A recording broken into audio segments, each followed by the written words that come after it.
Good morning po, sirs. On the Quadcom hearing, bakit po canceled yung pagdinig bukas and when was the decision to cancel arrived at?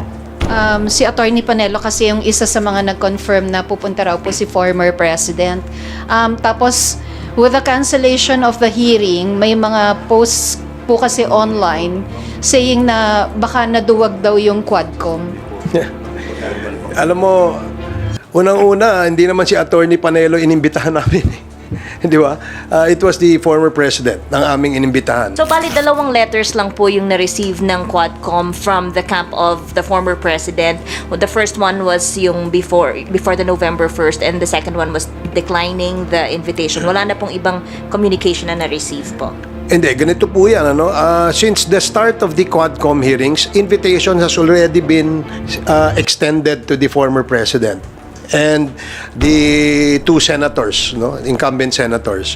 But there was no reply. And then we had subsequent committee hearings of the Quad. There was no reply whether they will attend or not. Now, there was a press statement issued by the former president that he said wala siya natatanggap na invitation. That's why we had to send again another invitation. Formalize natin lahat kasi nga pag yung sa social media tayo nagsagutan, I think it will not be proper, no? At maliligaw po tayo. Especially yan, nagpo-pronounce sila that they will be attending. And it's not even coming from the president, di ba? And I hope that kung talagang a-attend po ang presidente, now is the right time. Sobrang nakakagulat na balita. Grabe, nagsalita na ang Quadcom. Rumesbak, hindi sila mga duwag, hindi sila natatakot sa former president. Ayon sa nakalap nating impormasyon, sumagot na sa media ang Quadcom. Sumagot hindi umano sila matatakot kay Duterte. Matapos lumabas ang balitang natatakot makaharap si Duterte ng Quadcom. Napilitan silang sumagot walang naduduwag dito, hinamon tuloy nila si Duterte. Tara panoorin natin. Sir, yung si Attorney Panelo kasi yung isa sa mga nag-confirm na pupunta raw po si former President. Tapos, with the cancellation of the hearing, may mga posts po kasi online saying na baka naduwag daw yung Quadcom. Alam mo, unang-una, hindi naman si Attorney Panelo inimbitahan namin. Di ba? It was the former president ng aming inimbitahan. And we were informed that the lawyer or the counsel of the former president, where we also received letters from the law office of Attorney Delgra. Yun lang yung hinihintay namin na information. So kung social media, wala akong pupunta. Kung nagtatawag kayo ng mga vloggers, parang disrespect yan sa atin dito sa sistema ng ating imbitasyon.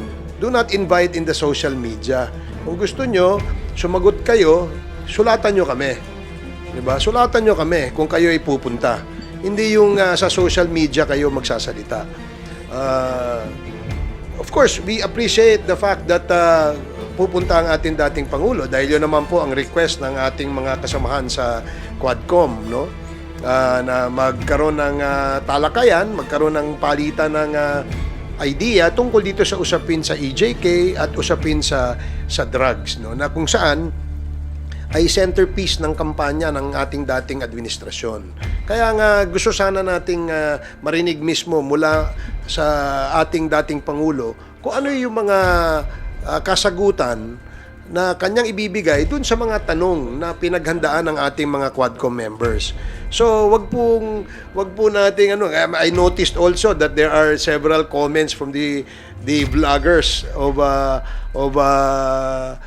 I don't know which camp is that, no? Saying na wala pong naduduwag dito.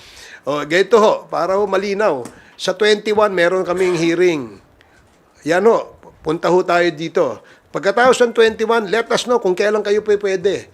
Because we will schedule another Quadcom hearing on the date convenient for you, on the date na gusto ninyo, para ho mailatag natin ng maayos ang ating imbitasyon.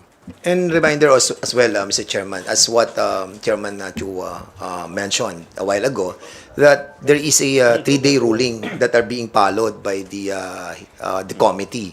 So, kailangan po ma-inform din po kami officially wag po sana sa social media para at least lahat. Kasi pag social media, you can always deny it, di ba? Pwede kang hindi pumunta, tapos sasabihin, hindi naman formal yon. But of course, kapag ginawa po nating official ang lahat, then resibo po yan. So I hope that prior to November 21 hearing, somebody or the lawyer of the former president will write the committee for his attendance. Maraming salamat po. Sir, clarification lang. At this point in time, walang natatanggap na kahit written or digital communication from the camp of former President Duterte na dadalos sana dapat sila bukas? Wala po kami natatanggap hanggang sa ngayon. Ang nakikita lang namin yung mga vloggers. So, hindi ho namin pinakikinggan yung mga vloggers kasi wala naman nung sinabing tama yan kundi tirahin lang itong si Dan Fernandez kaya yun ho ang aming we wrote to them inviting them. Then we also gave them a notice of cancellation via email, via Viber text messages, and all other forms of communication. Yun lang ho ang iniintay namin. Kung meron hong letter sa amin, wala ho kami natatanggap. At dahil nga po, nung Monday pa, bago po sinabing pupunta si former president sa hearing, sinabi ho yun, na-cancel na namin Di ba? Na-cancel na ho. Bigla hong nasabing pupunta. Hindi naman ho ganun ang proseso. Di ba? Ang proseso, may imbitasyon kami at hinihintay namin yung reply. But even prior to the reply to our invitation, ay na-cancel na po namin. Kasi nga po, sa nabanggit kong rason kanina kung bakit po namin kinancel. Thank you, sirs. Thank you. Next questions from Marian Enriquez of TV5. Okay, Vivian Gulia from ABS-CBN. Actually, yung clarification ko, yun lang din, sir. So, bali, 2 letters lang po yung na-receive ng Quadcom from the camp of the former president. The first one was yung before the November 1st, and the second one was declining the invitation. Wala na pong ibang communication na na-receive po. Hindi, ganito po yan. Since the start of the Quadcom hearings, invitation has already been extended to the former president and the 2 senators, incumbent senators. But there was no reply. And then we had a subsequent committee hearings of the Quad.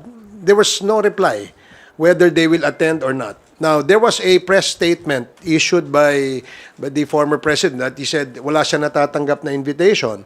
That's why we had to send again another invitation for our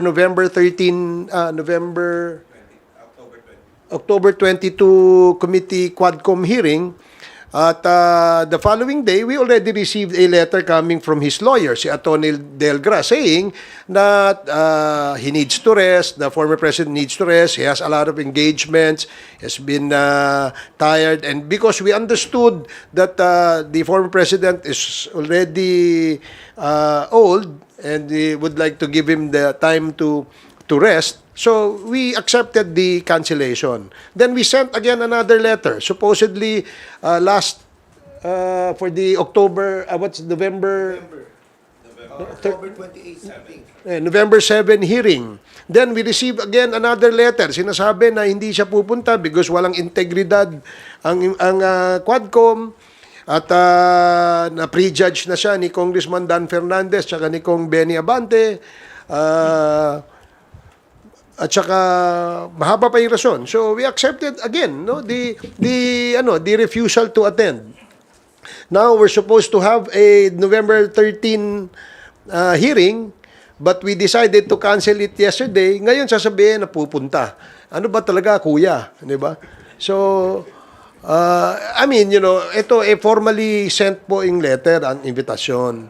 Of course, we appreciate the fact that the former president is now interested to attend, Kaya malaki pong yan, dahil malaki pong maitutulong niyan sa Quadcom. Talagang, in other words, talagang propaganda lang, yung ginagawa nila, lalong-lalo na yung sinasabi nilang pag-attend sa committee hearing ng Quadcom, talagang nabubudol-budol nga yung ating mga mamamayan regarding sa kung ano yung kanilang mga sinasabing statement. Thank you. Before we continue our press conference, I'd like to acknowledge the arrival of House Committee on Human Rights Chairman, Manila Representative Benvenido Benny Abante Jr. Thank you for joining us, sir. Okay, Bibian, are you okay? May I call on Lenesca Panti from GMA News Online? Good morning po. Sir, yung kay former President Duterte also, he said that he had nothing more to say, to add, given his testimony in the Senate, the drug war probe. And he also said na wala na daw siyang pera para pamasahe. Papamasahihan niyo daw ba siya? That's how he said it, na wala na daw siyang pera pamasahe. So how do you respond to this, na he has nothing to add more to what he said in the Senate? So do you agree with that? And yung second na wala daw siyang pamasahe papunta dito. Well, in fact, that was stated in the letter of Attorney Delgra. No? Sabi niya, he has nothing more to add, no? Dun sa Quadcom. Sinabi na daw niya lahat ng na gusto niyang sabihin sa ano. And of course, we took note of that. No? Pero nga, mas maganda nga sana na sa kagustuhan ng mga mayorya ng membro ng Quadcom na makaharap at matanong direkta ang ating Pangulo, dating Pangulo. So, I think if the President would welcome that, we will appreciate, no? Kapag siya nag-attend. Yun nga lang po, nagkaroon lamang po ng cancellation ngayong Wednesday because of the reasons I stated earlier at hindi dahil sa sinasabi ng mga vlogger. Wala hong hindi ho namin pinakikinggan yan. Nababasa-basa lang po natin yan. Kung sa mga pamasahe naman, nag-usap-usap ang mga chairman. Ang pinakamalaking ambag ay si Congressman Dan sa at gusto lamang malaman kung ilan sila, no, so that we can also accommodate at ma-arrange din po yung mga accommodation. Oo. And at the same time, siguro, we have to make it formal, no? I-formalize natin lahat. Kasi nga, pag yung sa social media tayo nagsagutan, I think it will not be proper, no? At maliligaw po tayo. Especially yan, nagpo-pronounce sila that they will be attending. And it's not even coming from the president, di ba? So, we are governed by the rule of law and we are governed by the rules of the committee.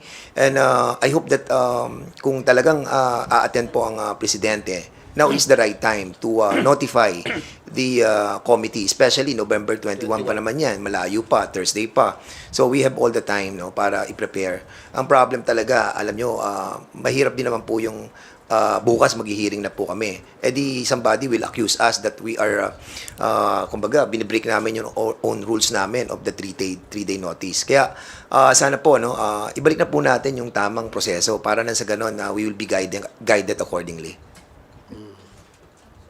Chairman Abante. Just lang sir, to add, yung sinabi niyang wala siyang pamasahe, it was a press conference. It was not a social, hindi siya galing sa vlogger. He had a press conference and he said na yun nga, wala daw siyang pamasahe. Well, nasagot na po ni Chairman Ace Barberson tungkol dito. So, we're willing to chip in kung talagang kinakailangan, no? If really the president wants to come.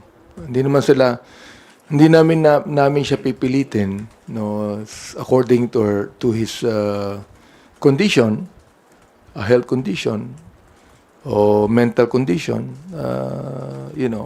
Kami naman we would like the people to know that we have high respect for the former president. And we really want to, to hear his side of the issue. Kahit na po marami siyang nasabi sa Senado, it's up to him actually. It's up to him. Hindi naman niya sinabi personally na pupunta siya. It was actually his lawyers who said it. So, it's up to him. If you'd like to come, very much welcome po siya. Just like to add lang po on the first point, kasi po our only basis is yung letter ni Attorney Delgra. I don't know yet the sentiments of the former president. But when the committee invites resource persons, it's not only for them to have any unilateral pronouncements, but we also have questions. So pag sinasabi po nila they have nothing more to say, I think kami po sa committee ay marami pong katanungan. So we hope that they do reconsider. When he appeared before the Senate and he made those pronouncements, I think it left more questions than answers. So on the topic lang po, no, na sinasabi na they have nothing more to say, I hope that they could reconsider, take the invitation, and then answer the questions of our members. Yun lang po. Thank you, Lenesca. Gab Lalu from Inquirer Online. Please proceed with your questions. Sir, just a quick follow-up. Kasi na-mention po yung advanced age ni former President Duterte. Pero if I recall, in one of the hearings before the Quad Committee was formed, parang pumunta po si former Senate President Juan Ponce Enrile, di ba? To explain dun sa CESA. May ganun din po. Parang kumbaga kung nakapunta po si former Senate President Enrile, bakit hindi makakapunta si... Well, actually, yung ano yun, sa Committee on Public Order and Safety, when we started the investigation on the POGO, it was initially referred to my committee, and we invited the former Senate President, si Juan Ponce Enrile, and with all due respect with him, talagang siya po ang inuna namin because of his old age. And lahat na po ng mga questions that wanted to be asked about dun sa I think executive order number I forgot, 53 ata o 54 about sa POGO ay tinanong na po kay former Senate President, and after which ay pinayagan na po namin na makauwi po si Juan Ponce Enrile, and we hope that sana ganun nga din po ang gawin, no, kasi naman lahat naman po ng members dito, no, we just have to establish lang po dun sa hearing that kailangan po talagang ano po natin yung proper decorum, no, at sana walang uttering of bad words, no, para at least yung alam mo respect bigat sa di ba, respect din at siguro kung gano'n ang magiging tema ng ating pong hearing on November 21, magiging maayos din po katulad nung kay Senate Juan Ponce Enrile. And we hope that we will have a proper and dignified hearing on November 21 with the presence of the former President. Para lang malinaw, yung aming decision to cancel the hearing ay kahapon po yon, Lunes, no? Lunes dahil po ang susunod na hearing ay sa Miyerkules. Pero last week pa ho napapag-usapan namin yon dahil nga tuloy-tuloy yung aming vetting sa aming mga witnesses. So we decided na mukhang kukulangin tayo sa oras at sa araw para matapos natin yung interview namin dun sa mga gustong magtestigo. So we decided yesterday ng hapon na i-cancel na ito. And immediately, the Secretariat sent notices to all the resource persons, to all the invited guests, and ati pong mga members. No? Wala hong confirmation na may pupunta si dating Pangulong Duterte. Wala hong ganong information. In fact, nalaman lamang namin na pupunta siya, no, dahil nga marami daw kumakalat sa social media. But we already canceled. We sent out notices of cancellation kahapon pa ho. So ang confirmation nila came after we already canceled. So sa susunod, huwag nyo na i-cancel. November 21 po ang aming next invitation. And if you wish to attend, we will appreciate. If you do not, then please let us know ahead of time. Sir, just another follow-up. Usually po ba gaano katagal yung response time ng mga resource persons? For example, if you sent out the invitation last, kunyari, Monday, how long do resource persons reply? Depende sa yung iba immediately they reply, no. Meron na kaagad mga receipt, no, yung mga notices, no. Meaning they acknowledge that they already received the cancellation notice. Yung iba naman, it takes a while, no? Minsan 2 hours, 3 hours. Minsan nga hanggang kagabi, meron pa nagpadala ng notice at 10:35 p.m. Formal notice of cancellation was sent to Attorney Delgra at 9:23 p.m. And an email also was sent to him at 10:35 p.m. So, sumagot lang siya this morning at 7:14 a.m. this morning. So, we already advised him, but basta ang aming objective ay ma-advise sila prior to the date, the scheduled date of the committee hearing so that hindi na rin po sila maabala. Wala, it was just a acknowledgement receipt of the cancellation. Yun lang ang So meaning they knew already na canceled na yun kagabi pa, no? Because it was already sent eh. So yun ang yun ang ngayon lang namin nalaman na meron palang interest to attend ang ating dating Pangulo sa Wednesday where we have already canceled nung Monday.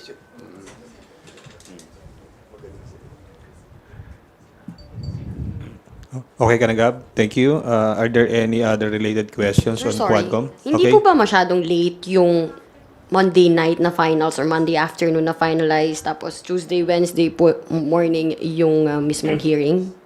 Kung kunyari nakauwi na po or lipad kumbaga from other provinces yung mga resource persons. Hindi, kaya nga we made it the point that yesterday masabihan na kagad namin sila, no? Because 2 days prior notice, I think, is enough time for them to decide on whether to go or not to go. So when we sent the cancellation notice, we knew that they all received it, they acknowledged it, at wala naman nagsabing pupunta sila. Kasi rather than ituloy natin ng Wednesday ang hearing at hindi pa ready yung aming mga witnesses, no? Sayang ho yung araw. Remember, we're also pressed for time here. Gusto namin that when we present witnesses, we discuss issues. Kailangan hindi na po magtagal. Gusto namin matapos agad. Nang sa ganun, makagawa na ho kami ng aming committee report. Sir, clarify lang. So, kung may nag-respond po sa inyo yesterday afternoon na nung sinabi niyo yung notice na i-cancel po, and may nagsabi na may a-attend, particularly Digong, itutuloy niyo po ba? Ay, hindi na. Cancel na namin eh. So, we're not going to adjust our schedule, our scheduled hearing for somebody, no? Yung amin ay we wanted to make sure na ang tatalakayin ng Quadcom, dahil marami po tayong mga kababayan na nanunood, ay hindi po sila they will not feel shortchanged. I don't know how to say that, but hindi po sila magkakaroon ng pakiramdam na parang nabudol sila. Wala akong pambubudol sa Quadcom. Dahil yung amin po, para mailabas yung katotohanan, kailangan pulido ang aming mga testimonya ng aming mga witnesses. Thank you. Your question is still related to Quadcom? Okay, go ahead. Sir, so ngayon po kung fact of the matter is that nakakapagtaka para sa inyo na after ng ilan na imbitasyon sa dating Pangulo na handang tanggapin siya ng komite, ngayon kung kailan malino na kanselado sa panig nila, ngayon sila biglang maglalabas ng ugong na a-attend sila, sir?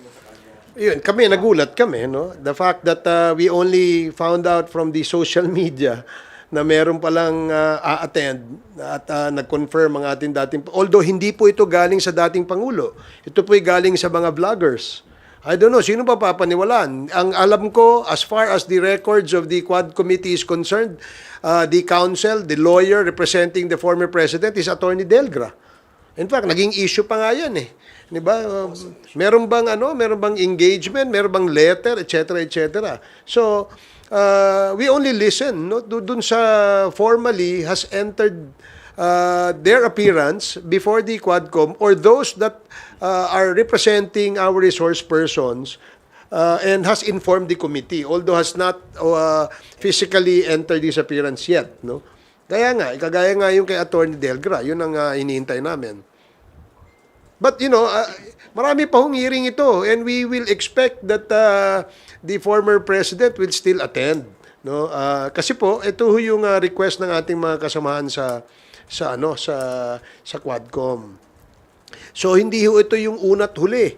panglimang imbitasyon o mahigit pang 5 imbitasyon na ito na hindi po nakadalo ang ating dating Pangulo. Ngayon ho, na na-cancel, ngayon po, mahirap pong dumalo dahil na-cancel. But we only got the confirmation from the social media. So kung ngayon na may nangyaring ganito, kung sa susunod na pagdinig ay hindi magpakita ang dating Pangulo, how will the committee treat it? I really don't know. Kasi ngayon, mahaba-haba yung oras na pwedeng mag-decide, no, ang ating dating Pangulo. No? May nakita nga kung na isang post sa social media na sa November 21 daw ay hindi daw pwede. Ano ba yung totoo niyan, di ba? I mean, basta we will send out invitations, the schedule of the Quadcom, based on our rules, based on our collective decision, we will set our hearing. And when we set our hearing, we expect that pursuant to the rules of the Quad Committee, we will send out invitations prior to the scheduled date of the committee hearing para inform po lahat ng aming resource persons na iimbitahan. Saka, bakit sa social media namin kukunin yung confirmation, di ba? I mean, kami naman, sumusulat naman kami officially. Hindi namin inaano sa social media na, iniimbitahan namin si dating Pangulo, di ba? I mean, it's a personal letter to him, no? Ng Quadcom.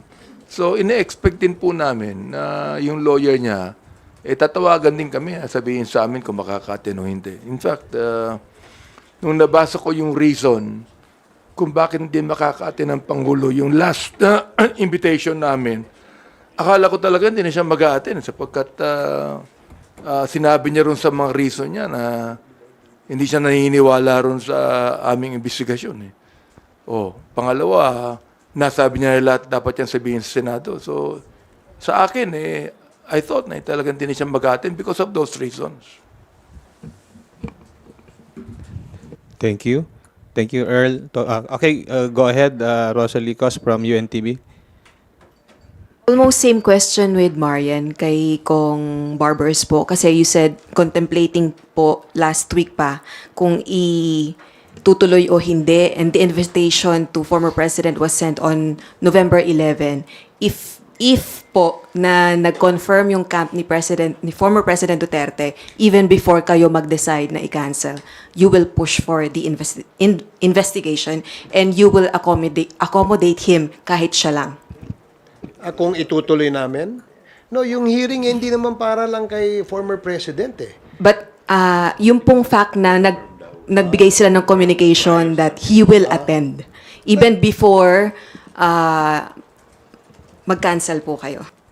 Well, kapag may confirmation ng ganyan, we will have to make do with the witnesses that we have already interviewed. Kaso wala naman kami nakuha ang confirmation So we will not, that's why we decided yesterday that we had to cancel it. Kasi kung na-inform kami, maaaring natuloy namin yun. Di baling ilan lang yung aming witnesses para hindi ho tayo umabot ng madaling araw. Kasi I'm sure abutin na naman ng 2:00 na madaling araw kung sakasakali. Actually, in addition to that, Chairman Ace and I were talking over the phone kanina, and I told him, pwede nating ituloy na si former President lang yung ating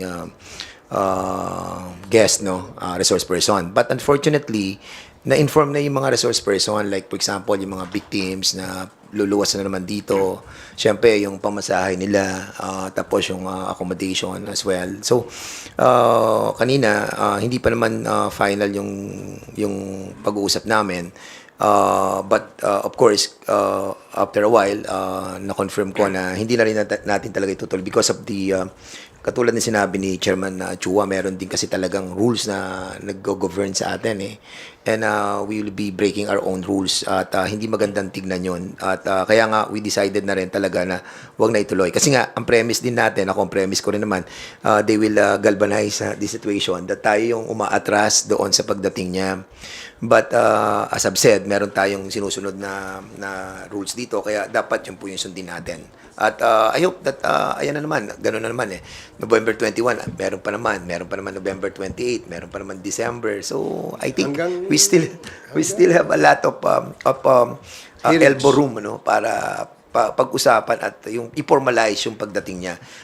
Wag po tayong biglain, no? At kasi nga hindi naman po isang tao lang nag-iisip dito eh. We have so many members and we have so many chairmen and we have to decide collectively. Tingin niyo po ba tingin niyo po ba sinadya na kung kailan po kayo nag-decide na cancel na tsaka kung sila nag-express na po? Ako, sa tingin ko, sinadya yun. Kasi Sunday pa lang pinag-uusapan na to eh. Kaya nga yun yung ano nila, yung style eh, di ba? And to make it appear na tayo yung umaatras di sa ganitong klase ng invitation. Whereas we've been inviting him for so many hearings already. If I'm not mistaken, doon pa lang sa committee ng EJK, ng human rights. Months ago pa yan, in-invite na po ni Chairman Abante. And they declined. And now, nag-hearing na po tayo, na-convene na yung Quadcom, we continually inviting the former president. Pero still, hindi pa rin po siya uma-attend. And now na nagkaroon po ng ganitong decision ng Quadcom to cancel it, then suddenly, saka sila appear. Magmumukha naman po kaming we're not following our own rules. Pangit po sa ating pong mga members. Dagdagan ko lang, no? Wala kasi namang formal confirmation na pupunta ang ating dating Pangulo. Sabi ko nga kanina, ito ay galing lamang doon sa mga vloggers, no? Na walang ginagawa kundi tirahin si Dan Fernandez. So, again, no? Yung pong next hearing namin November 21, yung gustong magpaimbita, magsabi na ho kayo para mapadala namin kayo ng invitation. No? You can send us through the email. May I get the email number, Comsec? So I can, those who wants to be invited, marami ho mukhang marami nagsasalita sa social media gusto nyo maimbita, pipilitin ho namin na ma-accommodate kayo, no? Hindi ho namin mapapangako, pero yung mga, syempre yung mga hindi po namin ma-accommodate, pwede naman din po kayo pumunta, pero doon ho kayo sa reserved seat intended for guests. Pero as resource persons, meron hong reserved seat yan para sa aming resource persons. So kung gusto nyo maimbita, padala nyo ho kami ng sulat.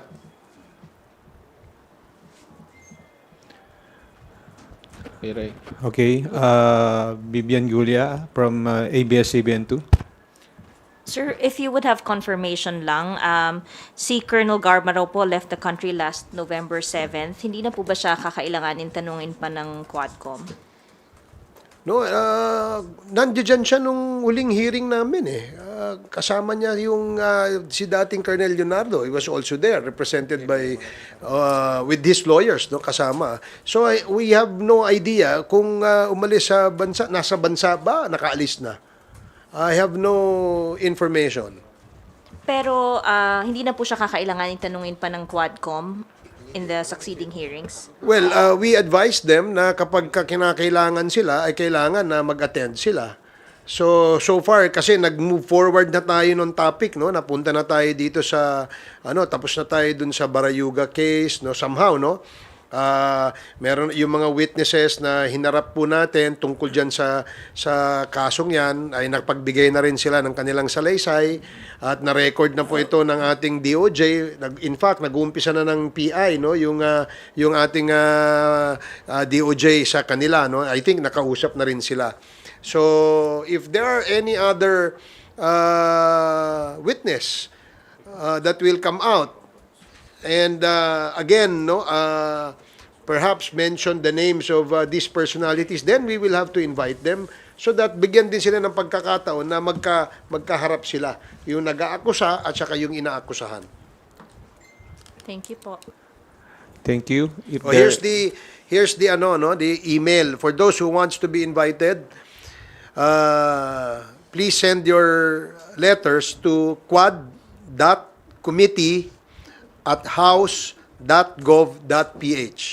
So quad.committee@house.gov.ph. Yung gusto pong magpaimbita, sulatan niyo po si Congressman Abante.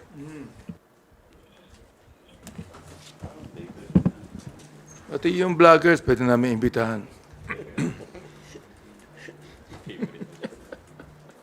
And also, no, just for the information of everybody, kasi naging issue yung cancellation, no, which should not be. No? Kasi yung cancellation, hindi naman to yung una eh. Marami na pong okasyon na, in fact, kung di ako nagkakamali, this is the second time yata na nag-reset kami. If you recall, before we even invited si Colonel Garma and Colonel Leonardo in our last in the hearing, nag-cancel ho kami kasi wala pa ho kaming nakukuha ang affidavits. That's why, nag-reset kami. Ito ho ay pangalawang beses na pong nare-reset. Hindi ho bago ito. At hindi naman po din po bawal ito. Saka sana po no talagang if ever that they will be attending the next hearing, we hope that they will be sending us confirmation para lahat po may resibo, para at least lahat 'di ba? Makita po natin that talagang they enter their participation in the next hearing through a formal letter. Mahirap po kasi talaga pag pag social media lang talaga. Sa dalawang imbitasyon namin kay former President, sumulat sa amin si Atty. Delgra, officially, no? Yung unang sulat niya, hindi siya makakarating because he's not feeling well. Yung pangalawang sulat niya, hindi siya makakarating sapagkat hindi siya naniniwala sa Quadcom. At pangalawa, yung bang nasabi niya na lahat ang gusto niya sabihin sa Senado. Yun lang Oo. So, wala kaming natanggap na formal letter from Atty. Delgra na mag-a-attend siya ngayon sa hearing namin. Wala Ang narinig lamang namin, si Atty. Salpanelo ay nagpunta ng social media at sinabi na mag-a-attend. Palagay ko naman, dapat naman na kung talaga gustong mag-attend, ito na yung email address. They should just formally inform us na mag-attend ang former president. And magiging masaya kami tungkol dyan. Thank you. Gab Lalo from Inquirer Online. Sir, moving forward, kasi kanina may na-mention, parang clarification lang, sir, na willing kayo makipag-set ng appointment with the camp of the former president para ma-determine kung kailan siya pwede moving forward? Ang pwede namin gawin is pagbigay kami ng mga dates, no? Ahead of time, at least, kagaya ngayon, no? Sinasabi natin na November 21, meron ho tayong nakaschedule na Quadcom hearing. And then, siguro, pag-uusapan din namin kung kailan ulit yung susunod so that ahead of time, we will already inform all our resource persons na gustong mag-attend. Kasi if we do that, no, yung gano'n, no, parang other resource persons also might ask for that kind of special treatment, no. And I think tama si Chairman na mag-set na lang po ng availability ng bawat isa para nang sa gano'n ay hindi po kami to be construed as taking special treatment to other resource persons. Thank you, Gab. If there are no further related questions on Quadcom, we will move to another topic. Okay. Terence Grana from AAP Radio, you're recognized. Yeah, good morning. Nasabi ni PNP Chief Romel Marbel nitong nakaraang mga araw na madami pong pulis ang humaharap sa kasong kriminal at administratibo dahil sa kanilang paggampan ng tungkulin sa drug war ng Duterte administration.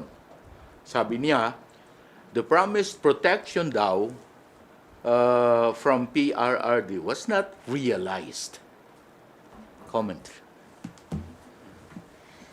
Marami pong base po sa datos na binigay ni Chief PNP Marbil, marami pong ating membro ng PNP ay nahaharap sa mga kasong administratibo at saka kasong kriminal, no? And nangangailangan po sila ng abogado. In fact, yung iba, no, yung iba ay napipilitan pong mangutang, no, dun sa AppsLay ba yun o yung PSS Lay para lang makapagbayad ng abogado, no, na makakatulong sa kanilang pagharap dito sa korte dahil nga po sila nahaharap sa mga kaso. Ang isa lang ang kanilang sinasabi na nasan po daw yung pangako sa kanila na tutulungan sila, no, sa mga kaso. At kung makonvict sila, although hindi na mangyayari ngayon yun dahil nga ang pardon ay nagagawa lamang po ng dating ng Pangulo, no? So ngayon medyo nakakaproblema po yung ibang mga miyembro ng PNP na kung saan ay sa kanilang pagtupad sa kanilang duty to serve the people, sila po ay nakakaharap sa administrative and criminal cases. Yeah, since nasa ko yan I mean, yung mga kapulisan under may committee, no? Actually, tinitingnan ko po na nabigyan ng isang motu proprio investigation on this matter, no? Kasi nga, ang policy po ng former government ay yung pong talagang negation, neutralization. And, sinasabi naman po ng mga chief PNPs na under the nung panahon ni Presidente Digong na hindi actually naitago to itong memorandum circular na to, hindi nalaman ng mga lower ranks So now, nangyari yung mga ganitong mga affected cops, and accordingly, sabi nga ni Chief PNP, maraming mga police ang mga na-dismiss, 195 yung na-dismiss, tapos 398 facing dismissal. So, papaano yung pamilya nila? Nawalan sila ng jobs, nawala yung kanilang life, yung kanilang dignity as well. In following those orders, now we wanted to investigate in order to find out what are the necessary things to do, especially dito sa mga pamilyang ito. Kailangan siguro po natin ma-distinguish, no? Yung isang lawful order and unlawful acts na ginawa ng mga pulis. Kasi kung mapapansin nyo, na-dismiss sila mga lower rank sila Hindi nila alam na yun ang ginawa nila is unlawful. Di ba mayroong pronouncement ng presidente na me alone will be responsible for the effects of the war on drugs. Now, na nangyari sa kanila to, so sino ang tutulong sa kanila? Di ba? So I think the government should also step in order to find out yung culpability na nila talaga. May intention ba talaga or it was really a call of duty. So, kailangan po natin malaman yung mga na-experience nitong mga naapektuhan ng war on drugs.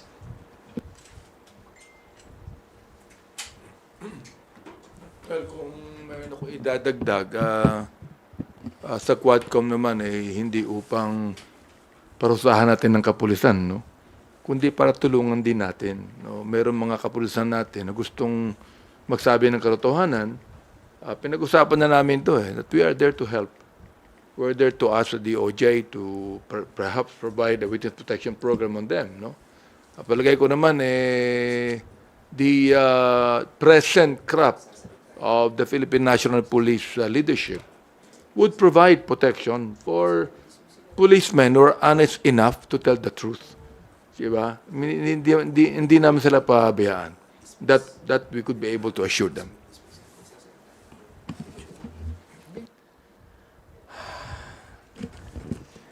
Again, this cases is stemming up from their obedience, no, sa presidential directive dati ni Presidente Digong. So nakakalungkot lang na napabayaan yung mga pulis, no. Siyempre they are akala nila na they are following direct orders coming from the former president. So sa ngayon napabayaan sila. So nakakalungkot lang dahil yung sinasabi nga ni former president is all rhetoric, no? Nakakalungkot. Sana tulungan nila yung mga pulis na nagkaroon ng kaso dahil sa presidential directive na ito. Okay, so meron tayong sinulat ko po yung mga pulis na 1,286 yung cops na they either died or wounded, 1,286. Tapos 214 po yung meron pong kinakaharap na administrative and criminal cases. Yung 195 na dismiss na po sila. Yung 398 facing dismissal. 2 po yung nakadetain ngayon na 20, ng mga opisyal. Oo.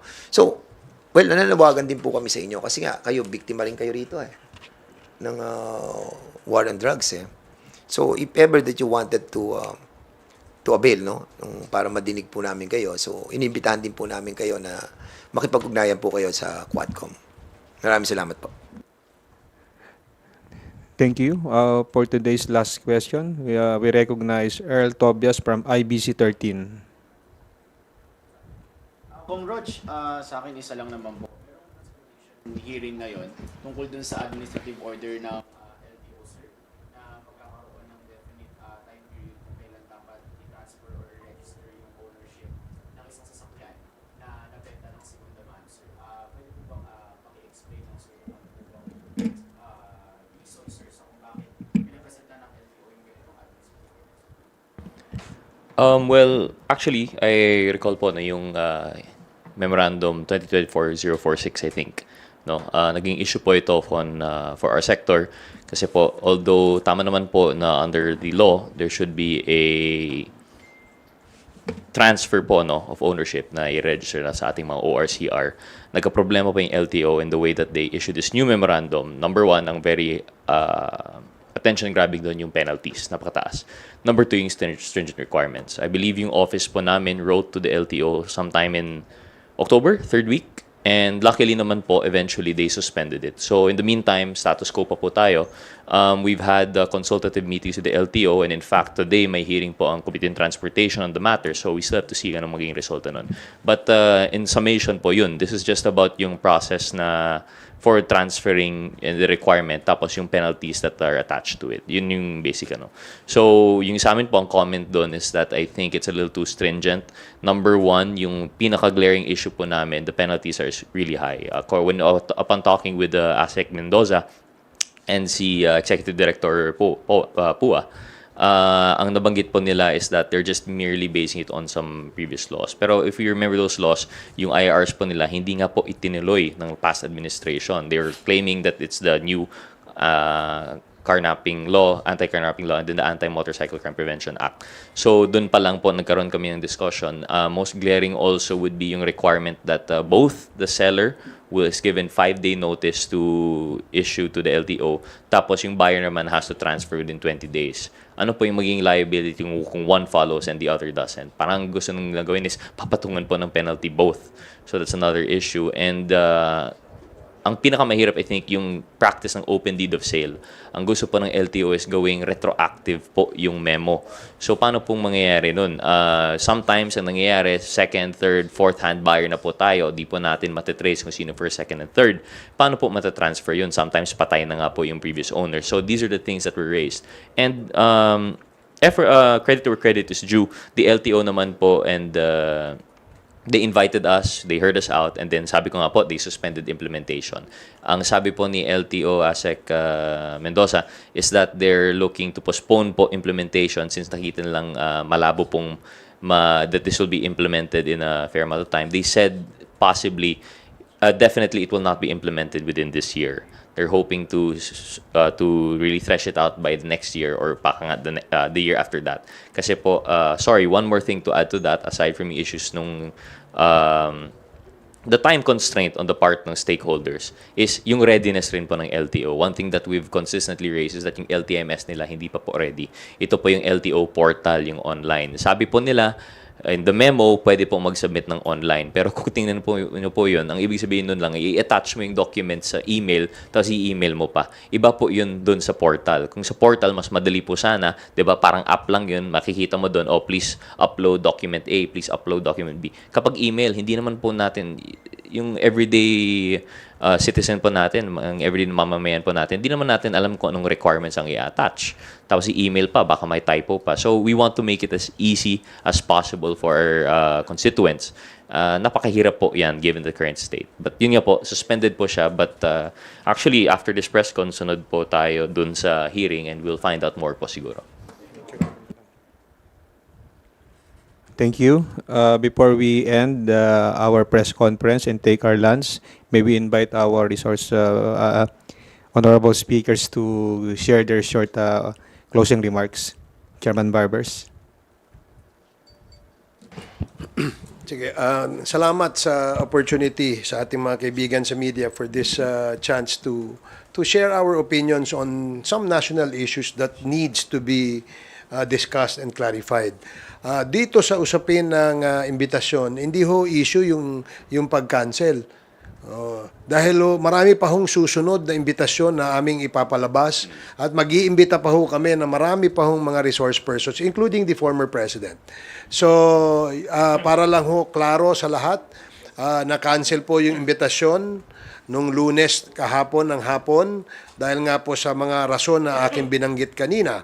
At hanggang ngayon, as I speak, wala pa ho kami nakukuhang confirmation coming from the former president that he is attending if we will push through with the Wednesday committee hearing. So wala ho, social media lamang po.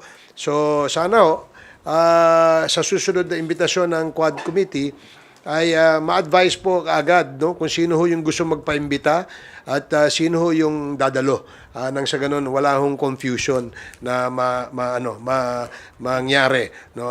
Kami po, ang aming panawagan sa ating mga kababayan, wala hong ibang layunin itong Quadcom kundi po ilabas lamang ang katotohanan. Wala pa ho kaming sinasabing guilty si Juan o guilty si Pedro. Ang amin po ay ilabas ang katotohanan sa pamamagitan ng mga testimonya na manggagaling po sa ating mga witnesses.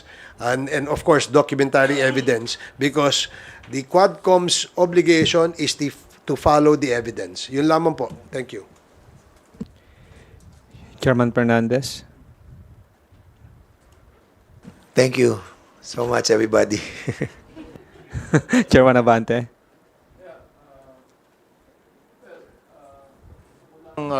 I-share sa ating mga kababayan that again, itong Quadcom hearing natin is in aid of legislation. Nakita nyo naman na 3 ng bill ang aming final sa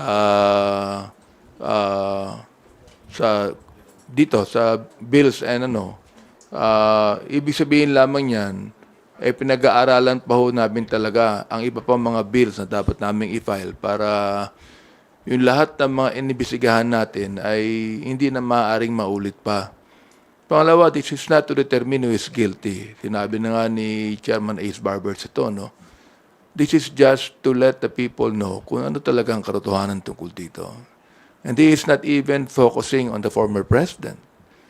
But we are actually focusing on the illegal, immoral things that is happening to our country. Like the EJK. Napakalaki niyan. Napakalawak niyan. Like the Pogo. Like the drugs na napakalawak din po niyan. Yun po yung focus namin. This is not in reality putting personalities to it, but just, abiding with the issues on hand. Kaya nga, ang pakiusap lang namin ay sana po makipag-unay sa amin yung mga abogado ng ating former president kung talagang officially mag-a-attend siya. Hindi lamang namin makikita sa social media na mayroon mag-declare na mag-a-attend po siya. We would like the lawyers of the former president to really communicate with us properly and officially. Kaya maraming salamat po sa inyo sa pagbibigay nyo ng pagkakataon sa amin upang maipaliwanag lahat ng mga bagay na ito. Thank you. Thank you. Chairman Chua. Thank you. Ito pong hearing ng Committee on Good Government. Ito po ay about transparency and accountability. At kagaya nga po ng aming binanggit na this is the right opportunity kung talaga naman pong walang kasalanan, wala naman pong nagawang paglabag, kagaya po ng sinasabi po nila, this is the right opportunity para maipaliwanag po yung mga issues na, at para linawin na rin po yung mga issues na nakabitin po dito po sa committee. Ito po ay ginagawa po natin in aid of legislation nang sa ganun po yung mga nakikita po natin ng mga loopholes ng batas ay maitama po natin. And of course, siyempre, yung ating pong, ang Kongreso po ay laging may oversight function. Huwag po natin kakalimutan yan. At siyempre, ito pong pinag-uusapan natin dito ay hindi lamang po natin pera, pare-parehas. Ito po ay pera ng taong bayan. So muli po, maraming salamat po. Ngayon, ikaw, bilang Pilipino, ano ang masasabi mo at reaksyon sa balitang ito? Mag-iwan ka ng komento sa ibaba at atin pong babasahin isa-isa.